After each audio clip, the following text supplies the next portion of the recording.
Hello, আসসালামু আলাইকুম। কেমন আছেন সবাই? আজকে আমরা বানাবো রুই মাছের মাথার ভর্তা।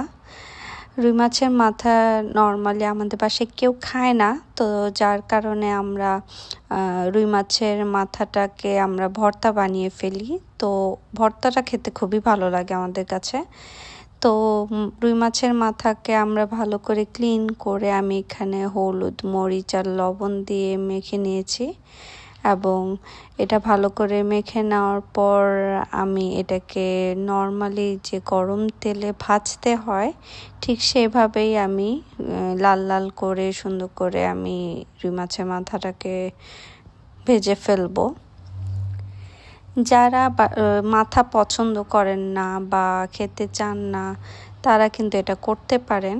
এটা খেতে খুবই ভালো লাগে। আপনারা অবশ্যই বাসায় একবার ট্রাই করে দেখবেন। তো আমরা এখানে দেখছেন যে আমি রুই মাছের মাথাটা ভালো করে একটু তেল দিয়ে আমি ভেজে নিচ্ছি।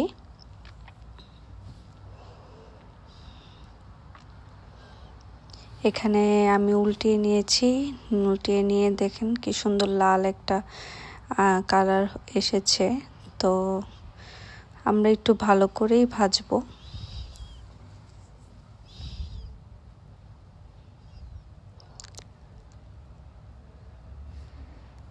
মাথাগুলো ভালো করে ভাজা শেষ হয়ে গেলে আমি মাথাটা একটা প্লেটে উঠিয়ে নিচ্ছি, কারণ আমরা এই মাথাগুলোকে আমার আবার বেছে নিতে হবে। মাথার যে কাঁটাগুলো আছে সেগুলো বেছে নিতে হবে।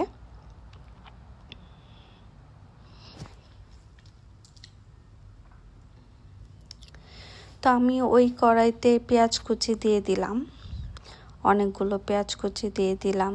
তারপরে এখানে দিয়ে দিচ্ছি চিলি ফ্লেক্স, বা আপনারা শুকনো মরিচও দিতে পারেন ভেজে, তারপর আপনি মেখেও দেওয়া যায়। আমার কাছে চিলি ফ্লেক্স ছিল, তাই আমি ভাবলাম যে চিলি ফ্লেক্স দিয়েই করে ফেলি। আর আপনার যদি এখানে লবণও দিবেন, আমি এখানে দেখাতে মনে নেই, তো লবণ দিতে হবে সামান্য। তো এখানে আমি রুই মাছের মাথাগুলো ভালো করে ভেজে নিচ্ছি যেন কোনো কাটা না থাকে। সুন্দর করে সব পুরো মাথার কাটা যেগুলো ছিল সব বেছে নেওয়ার পর আমি সেই তেলে যে আমি পেঁয়াজ ভেজে রেখেছিলাম সেখানে আমি এই রুই মাছের মাংসগুলো দিয়ে দিব।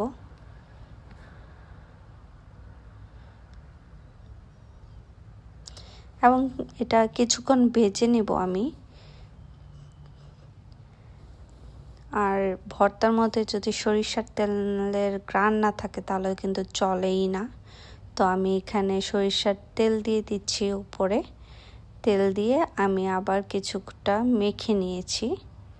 তো এই তো, আর এটা ভাত দিয়ে আমি আজকে খেয়েছি, আর এটা খেতে খুবই টেস্টি হয়েছে। আমি পুরো ভাত পারলে এটা দিয়েই খেতে পারতাম। পুরো ভাতই খাওয়া যাবে এমন স্বাদের একটা ভর্তা। আপনারা বাসায় অবশ্যই ট্রাই করবেন। ধন্যবাদ সবাইকে, আজকে এই পর্যন্তই। আর যারা যারা দেখছেন তারা কিন্তু অবশ্যই আমার পেজটা লাইক করে দেবেন।